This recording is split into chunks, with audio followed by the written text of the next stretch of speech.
Astaghfirullah. Bismillahirrahmanirrahim. Assalamualaikum warahmatullahi wabarakatuh. Alhamdulillah wassalatu wassalamu ala Rasulillah wa ala alihi wa sahbihi wa mawalah wa la hawla wa la quwata illa billahi wa ba'du. Alhamdulillah, malam di siang hari ini kita bisa kembali melanjutkan kajian kitab Bahjah Qulubil Abrar yang membahas tentang kalimat-kalimat singkat dari Nabi namun syarat dengan makna. Tak lupa salawat dan juga salam tetap kita hadiahkan kepada Rasul kita Nabi besar Muhammad sallallahu alaihi wasallam. Kita lanjutkan kajian kita dan kita sudah masuk pada poin ke-56 pada halaman ke-190. Tidak ada ketaatan kecuali dalam rangka kebaikan. Baik, kita baca hadisnya. An Aliin radhiyallahu anhu qala qala Rasulullah sallallahu alaihi wasallam la ta'ata fi ma'siyatin innamat ta'atu fil ma'rufi muttafaqun alaih. Dari Ali radhiyallahu an, beliau berkata Rasul sallallahu alaihi wasallam bersabda, tidak ada ketaatan dalam hal kemaksiatan. Ketaatan itu hanyalah dalam perkara kebaikan.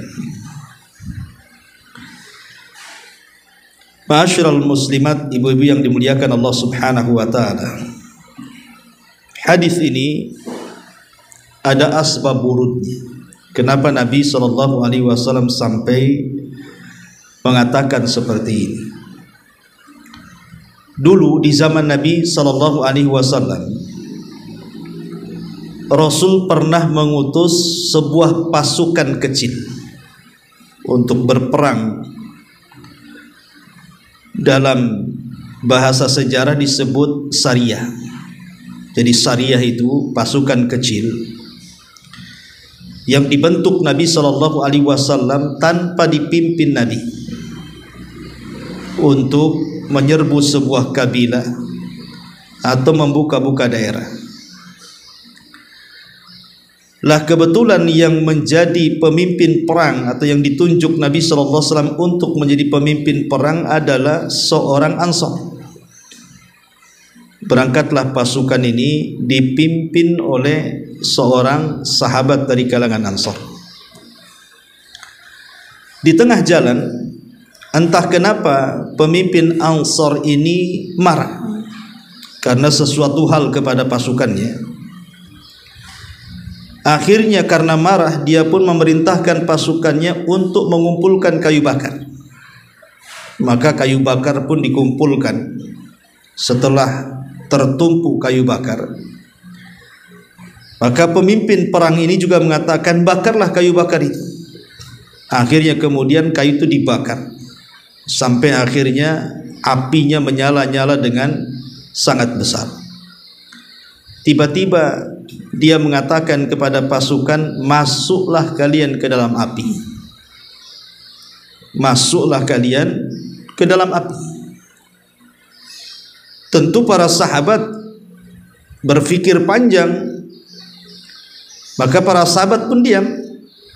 Maka tiba-tiba pemimpin ini mengatakan, bukankah kalian sudah mendengar Nabi sallallahu alaihi wasallam, man ata'al amir faqad ata'ani. Siapapun yang mentaati pemimpin maka dia telah mentaati aku.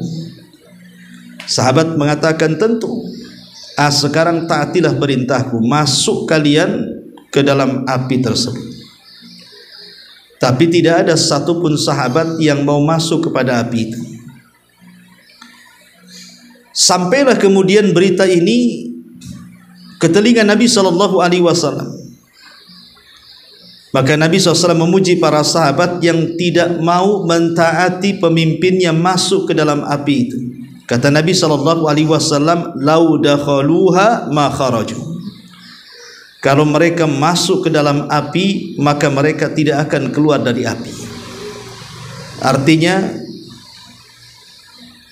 ketika mereka masuk ke dalam api karena perintah pemimpinnya, maka dia akan masuk selamanya ke dalam api, bukan hanya api dunia, termasuk api akhirat, maksudnya neraka. Makanya Rasul mengatakan, kalau mereka sampai masuk ke dalam api itu, mereka tidak akan keluar lagi. Maka Rasul SAW kemudian mengatakan dalam hadis ini, la ta'ata fi ma'siyatin, innamat ta'atu fil ma'rufi. Tidak ada ketaatan dalam hal kemaksiatan, karena ketaatan itu dalam rangka kebaikan.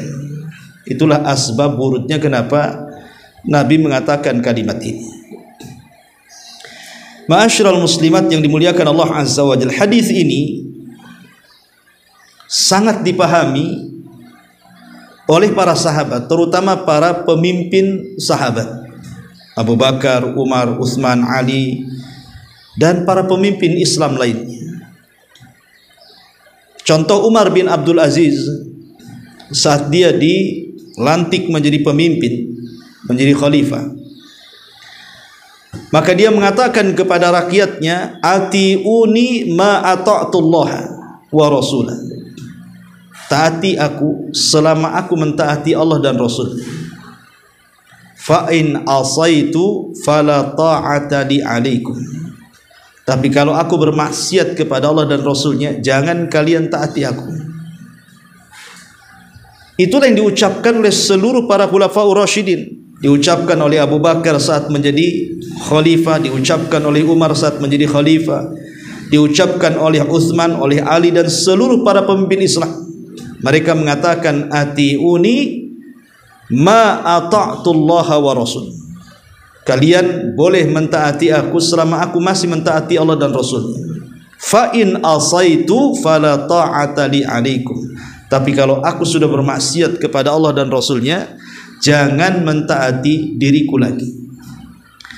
Ma'asyiral muslimat yang dimuliakan Allah Subhanahu wa taala, kita lihat dalam sejarah di zaman Imam Ahmad ibn Hanbal rahimahullahu taala. Kita tahu bahwa di zaman Imam Ahmad itu pemimpin yang berkuasa berakidah Mu'tazilah sesat.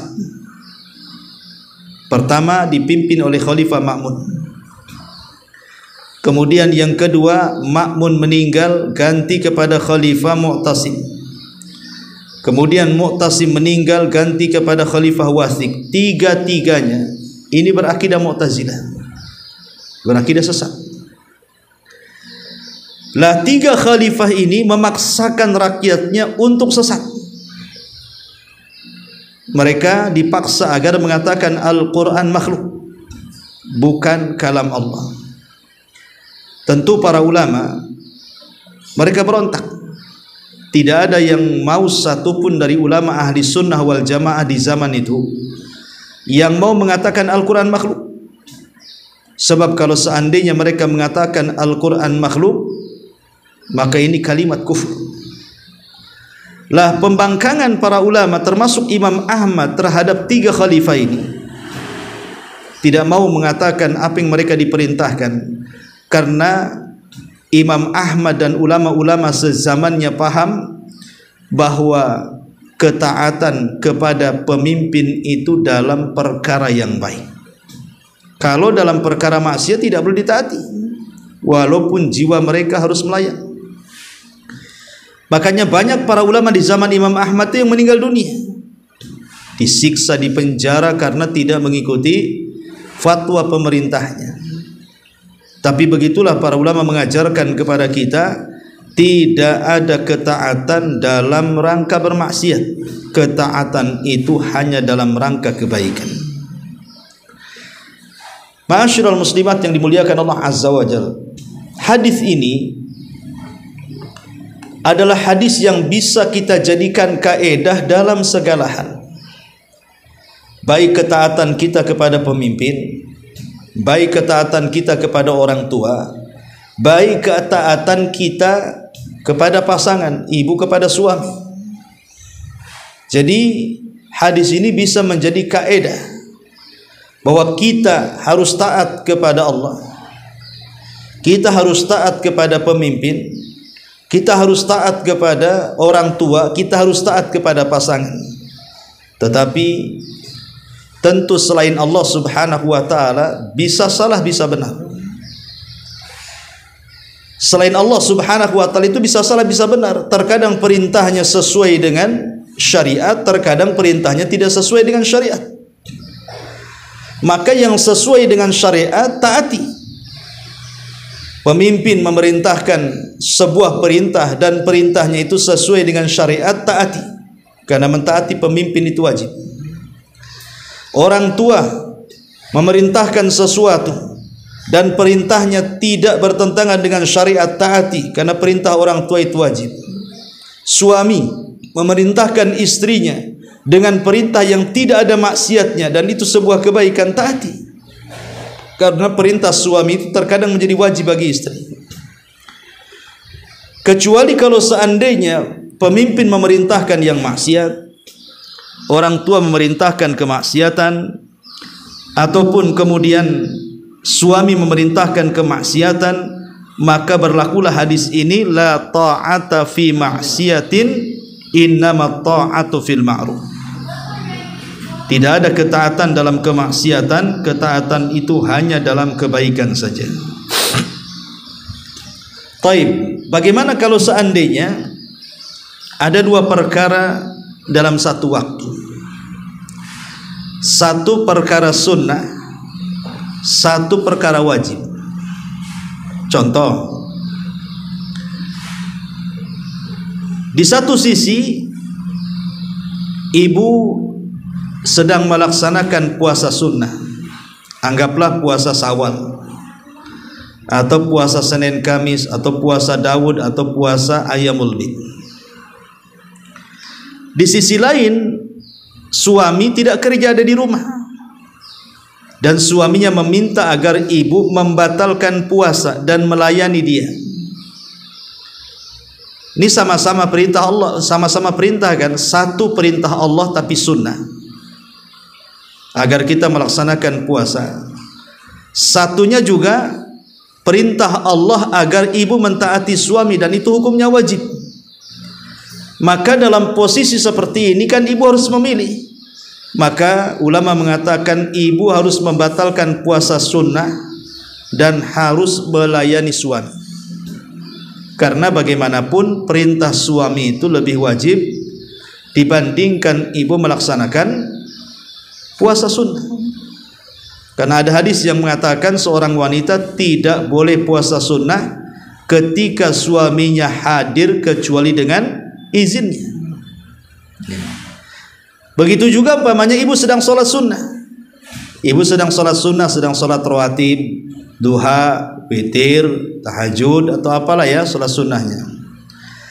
Tiba-tiba orang tua memanggil, entah menyuruh apa begitu ya, maka sebaiknya ibu membatalkan sholat sunnahnya dan temui panggilan orang tua. Karena ini terjadi di zaman Bani Israel. Ma'ruf ya Bu ya, kisah yang pernah saya ceritakan, kisah Jurej. Jurej ini sedang sholat sunnah, dipanggil ibunya, ya Jurej, ya Jurej, dan itu. Tapi Jurej tak mau membatalkan sholatnya.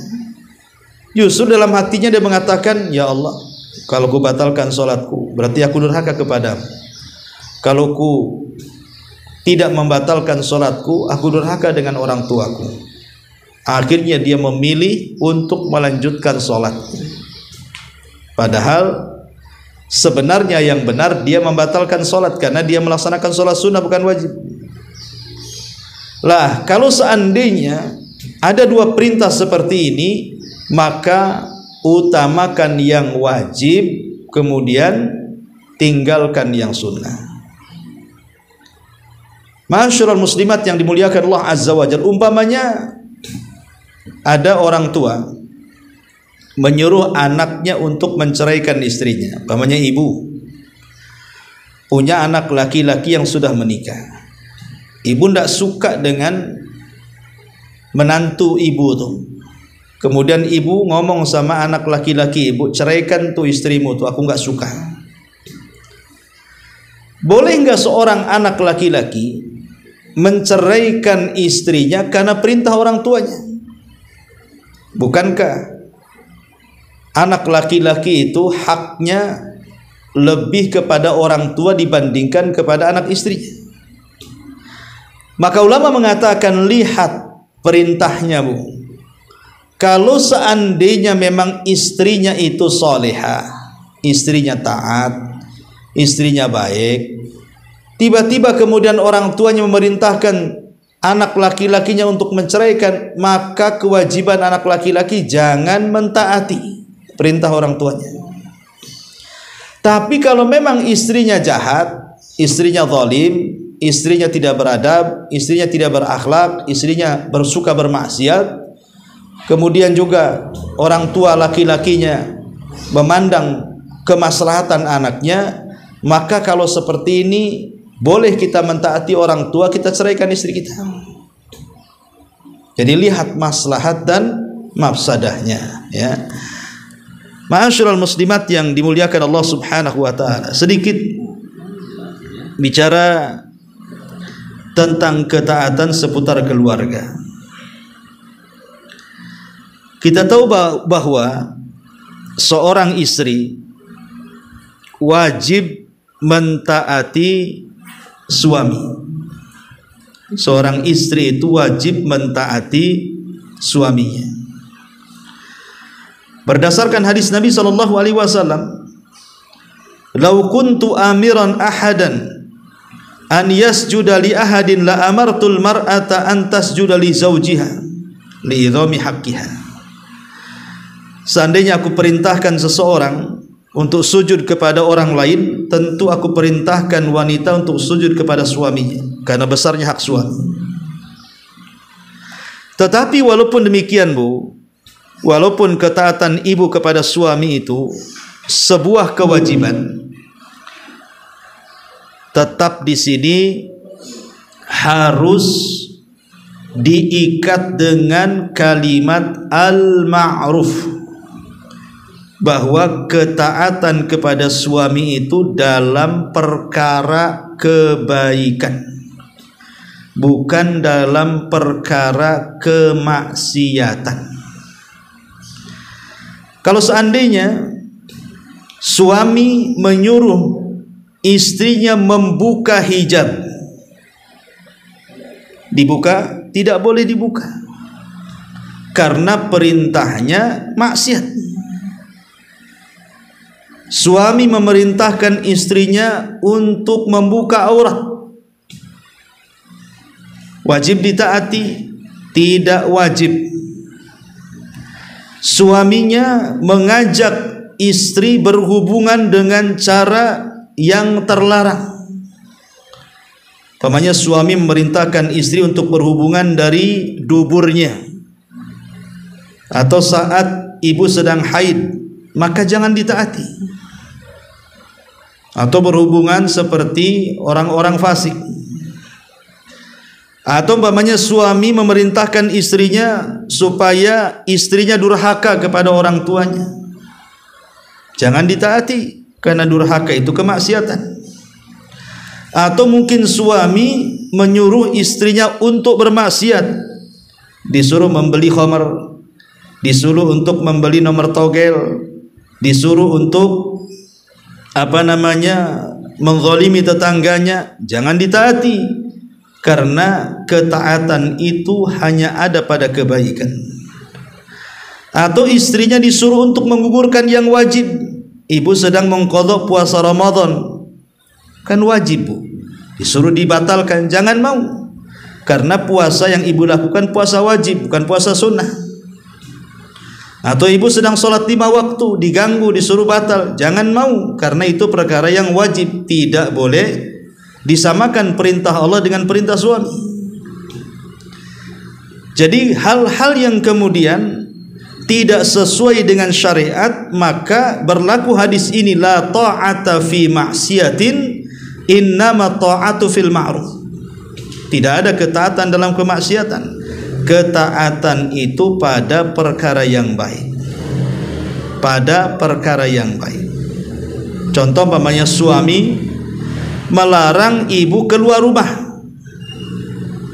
Tiba-tiba ibu keluar rumah, itu ibu kurang ajar namanya. Kenapa? Karena seorang wanita itu memang tabiatnya di rumah.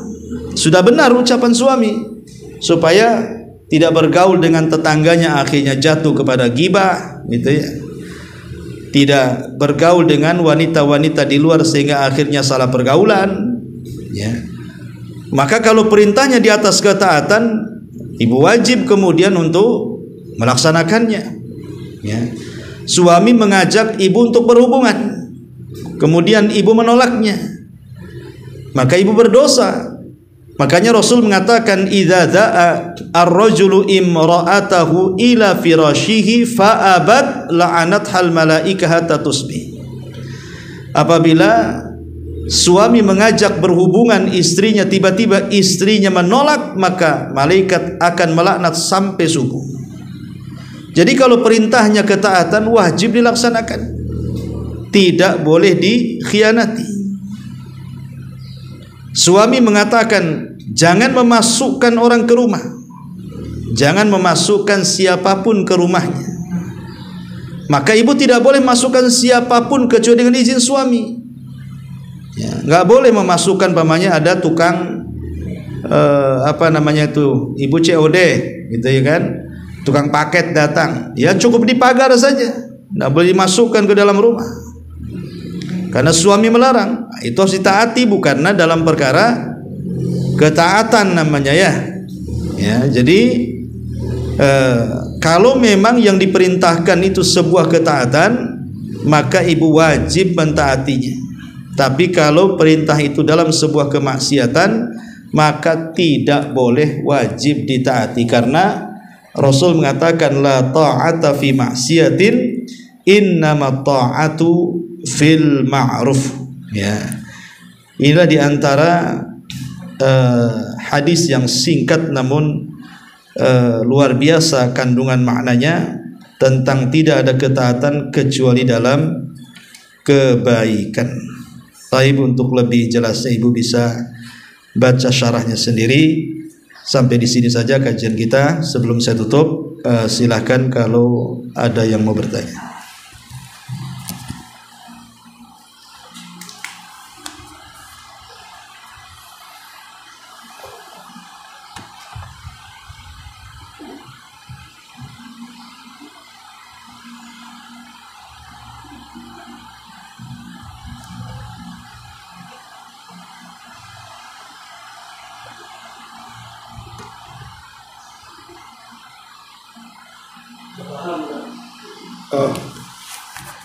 Alhamdulillah.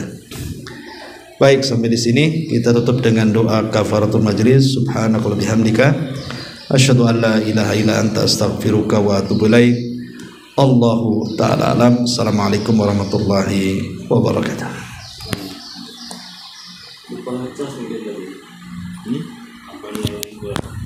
Oh, yang masuk ke